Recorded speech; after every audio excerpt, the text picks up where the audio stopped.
Welcome to the Glacier Line on the night of Monday, July 31st, 2017. This is another layout planning tip. I want to talk about tiered staging and tiered helixes, and specifically just a better way to design the arrangement of your track. So when you have areas where tracks are crossing over and under one another, it's always better to minimize the distance that one track travels under another. Ease of construction, ongoing maintenance, and future, adding scenery, derailments, fixing that kind of stuff. It's just easier when you don't have the tracks just crunched one beyond the other. And I know most of you have seen the mainline layout of the Glacier Line, and it's pretty simple. It follows around the walls and out onto an island, and I'm just briefly going back and forth, and it looks one or two simple tracks. The most complicated part of the Glacier Line you never see, and you're about to see it. It is a portion of the stacked staging area and also the reversing loops where the train is traveling in its point-to-point scheme and then reverses.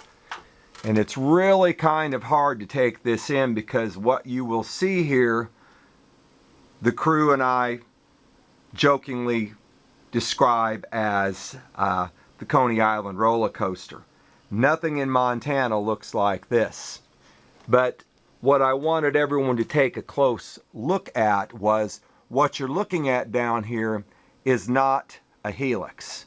Helix, for those of you who may not be familiar, a train just travels in a circle over and under itself through a series of loops until it achieves a height. This contraption looks similar to it, but actually it's not. The very top layer doesn't climb or descend. It just travels around the very outside of the upper level, and it is actually the upper reversing loop. And here's where it starts heading back down to the scenic portion of the layout at Windy Point, the snow shed in the distance. That's the top layer. The next layer down, what we call layer number 3, and it would be the second one on your left with a straight strip of track, it actually passes through from a place we call Cataract, right here. Cataract, it passes through, it stays on the same level, and it comes out about 3 feet away, and I'm climbing up and down a ladder, excuse me, and you can see it goes all the way back in there and loops. In reality, the scenic portion, it only has traveled 3 feet, so that particular track is also all on the same level, not climbing. The very bottom two rungs, which are now centered, are the lowest level reversing loops. There are 2 of them. The very lowest one connects to the lower yard. The second area loops around, and it's the reversing loop for the hidden staging, the hidden fiddle yard underneath of my stairs.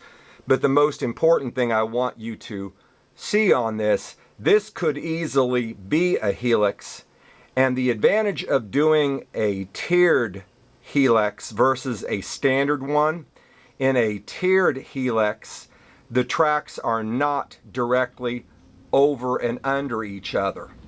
And this is true no matter what scale you model in. It would not make any difference if this was G scale or if this was an N scale layout. It is much better always when you're designing your layout to minimize the areas where your track passes over itself. That way it's easier to reach it, to clean it, to maintain it, to install it, all of these things. All of these layers through this entire loop, you can see everything can be easily accessed. There is a huge accessibility area in the center where you can pop up at, and you can easily reach this, and I can't show you because I'm standing on this ladder. But the area is further down here, and I'm about to go under so you get the lower level view. I just wanted you to have the top level one.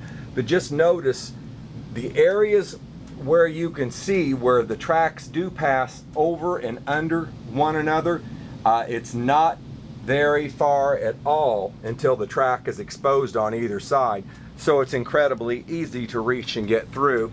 Now you're going to have to excuse me while I duck down underneath of it to get down under here, which is going to be more of a challenge tonight since we're getting ready to film on Friday.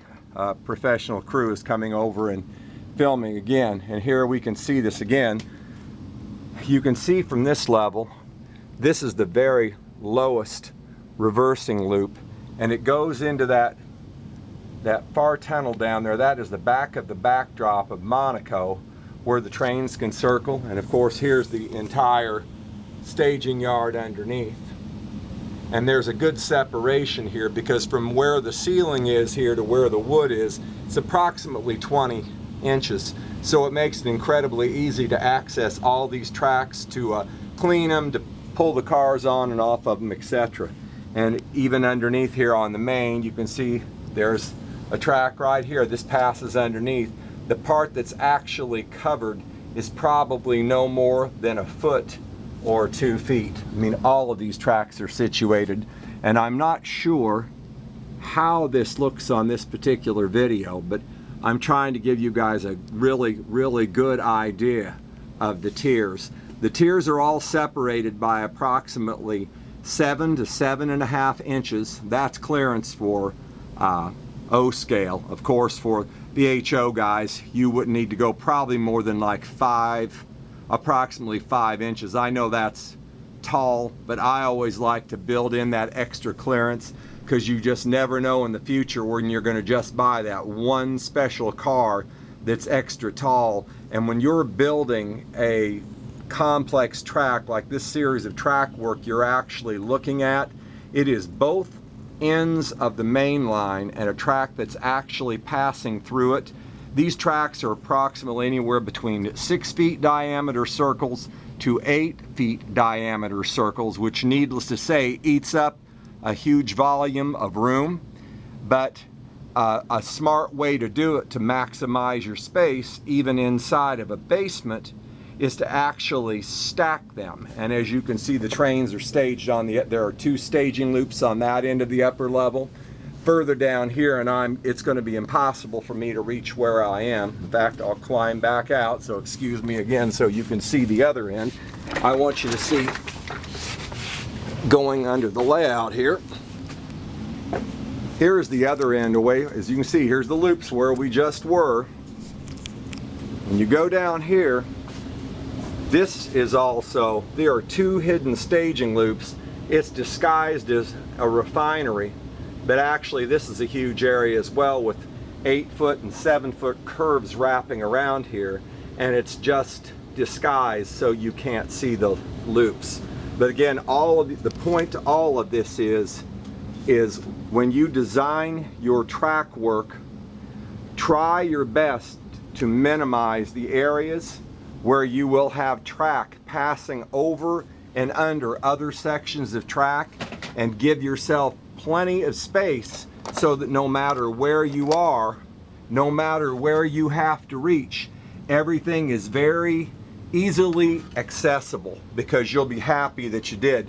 The conventional standard helixes, if you make the separation between them high enough to reach between, typically that makes the grade really steep, unless you really have the good fortune of having a huge area where you can have a very large radius circle. But in a pretty standard area for most people, if you do a helix that's directly stacked over itself, the grade is going to be relatively steep.